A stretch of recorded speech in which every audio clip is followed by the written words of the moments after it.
श्री स्वामी समर्थ. जय जय स्वामी समर्थ. दिवसेंदिवस स्वामी भक्तांमध्ये वाढ होत आहे ती काही उगाचच नाही.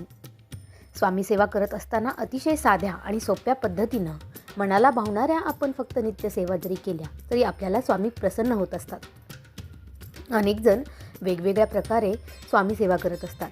काही जण तारक म्हणतात, काही स्वामी समर्थांचा जप करत असतात, काही स्वामी समर्थ चरित्र सारामृत वाचतात, तर काही श्री गुरुचरित्राचं पारायण करतात. अशा वेगवेगळ्या पद्धतीनं प्रत्येकजण स्वामी सेवा ही निष्ठेने करण्याचा प्रयत्न करत असतो.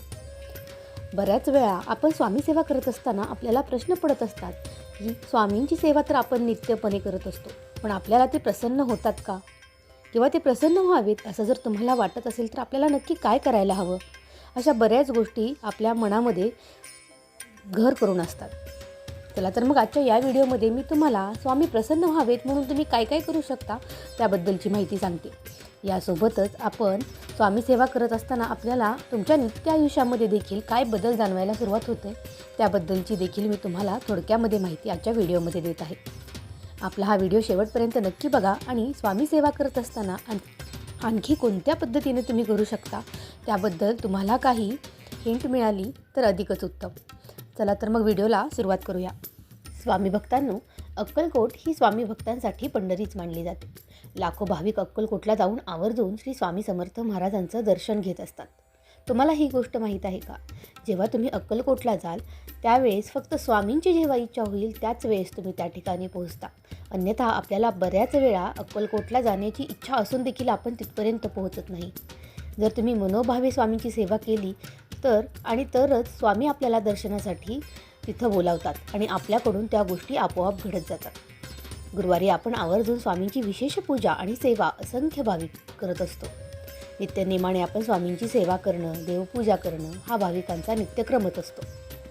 आपण यामध्ये नामस्मरण, उपासना, स्वामी मंत्रांचा जप, तारक मंत्राचं पारायण अशा वेगवेगळ्या गोष्टी करत असतो. आपल्या सेवेनं स्वामी प्रसन्न व्हावेत आणि इच्छा पूर्ण व्हाव्यात, स्वामींचा आपल्यावरती वरदहस्त कायम राहावा असं जेव्हा आपल्याला वाटतं तेव्हा हा संकल्प साध्य होण्यासाठी काही गोष्टी करणं आवश्यक असतं. सगळ्यात महत्त्वाचं म्हणजे स्वामींची सेवा करावी हा विचार मनात यायलाच त्यांची कृपा असायला लागते.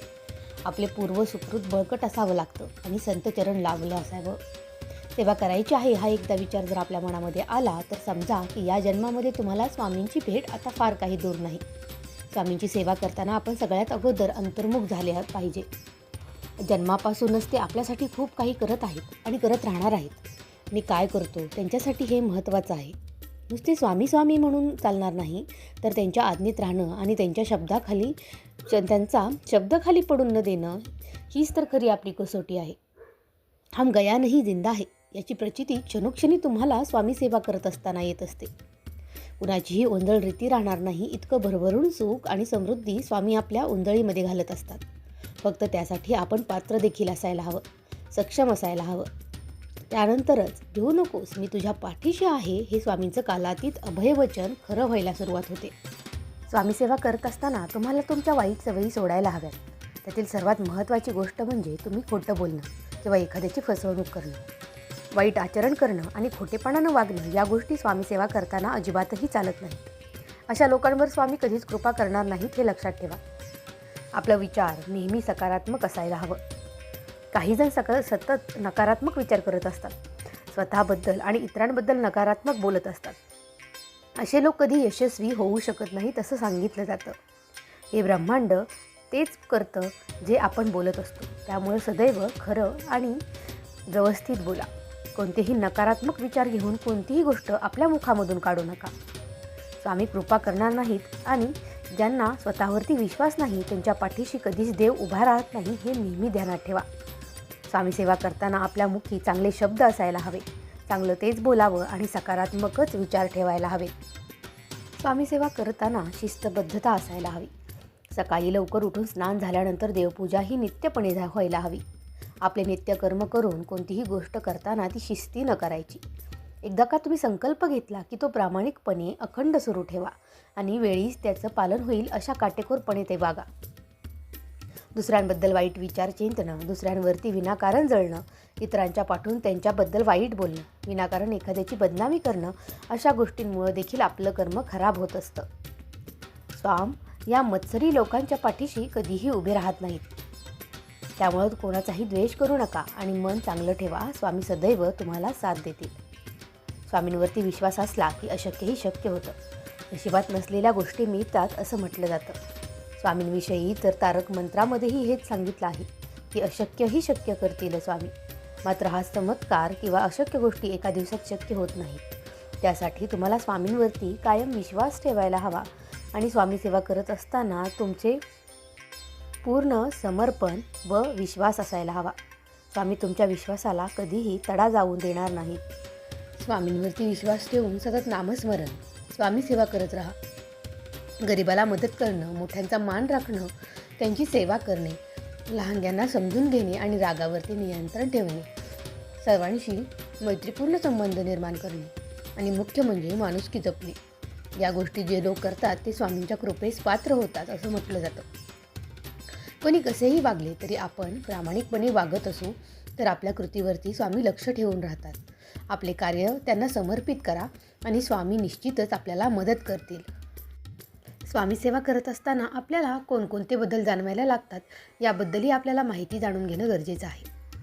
कुणाचीही ओंजळ रीती राहणार नाही इतकं भरभरून सुख समृद्धी आपल्या ओंजळीमध्ये स्वामी घालणार आहेतच. परंतु त्यासाठी आपण पात्र असायला हवं, सक्षम व्हायला हवं. आजही अनेकांना स्वामी समर्थ महाराजांच्या कृपेचा अद्भुत अनुभव येतो. अशक्यही शक्य करतील स्वामी ही भाविकांची अतूट श्रद्धा आहे. स्वामी सेवा करताना सर्वप्रथम अंतर्मुख झालं पाहिजे.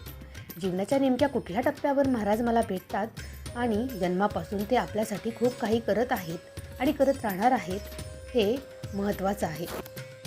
नामस्मरण सुरू झालं की आपल्यातील दोष स्वतःलाच दिसायला लागतात आणि आपल्यामध्ये अंतर्बाह्य असं परिवर्तन व्हायला सुरुवात होते.